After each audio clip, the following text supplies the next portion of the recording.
ভিডিওটা মেনলি শীতকালেরই, কোনো কারণবশত আমি এটা পোস্ট করতে পারিনি।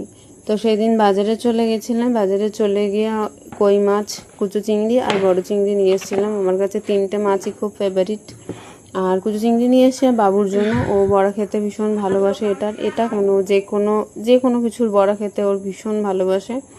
আর মূলো শাকটা কালো জিরে কাঁচা লঙ্কা দিয়ে সুন্দর করে ভেজে নিয়েছিলাম, লাস্টে নুন হলুদ দিয়ে একটু সামান্য চিনি দিয়ে নামিয়ে নিয়েছিলাম। ব্যাপক লাগে খেতে মূলো শাক ভাজা। আর শিমটা কেটে রেখেছি, ওটা হচ্ছে চিংড়ি মাছ দিয়ে আমি শিম বাটা করব। আর ওটা দেখলে আলু কাঁচা কলা, ওটা দিয়ে আমি কই মাছের ঝোল করব।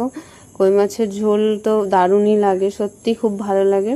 আর শিম বাটাটার জন্য এই কটা জিনিস আমার লাগছে।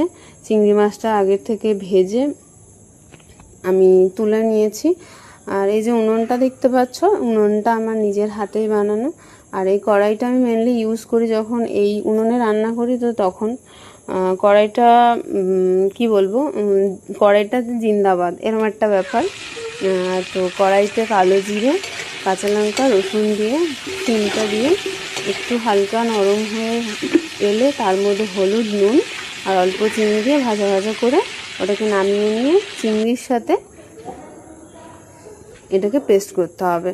তো এটা দিয়ে মনে হয় যে এক থালা ভাত খাওয়াই যাবে ইজিলি, খুবই ভালো লাগে, মানে এত তাড়াতাড়ি হয়, প্লাস দারুণ লাগে খেতে।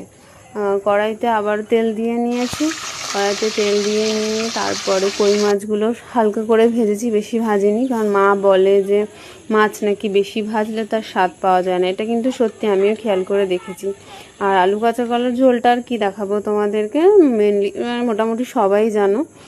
কড়াইতে অল্প জিরে দিয়ে তার মধ্যে আলু কাঁচা কলাটা দিয়ে ভালো করে ভাজা হলে, হালকা একটু ভাজা হলে তার মধ্যে টমেটো আদা জিরে সব পেস্ট করে ভালো করে কষিয়ে নুন হলুদ দিয়ে তার মধ্যে ভালো করে সুন্দর করে কষিয়ে তার মধ্যে জল দিয়ে এই যে পাতলা একটা কই মাছের ঝোল, নামানোর আগে একটু ধনে পাতা আর অল্প গরম মশলা।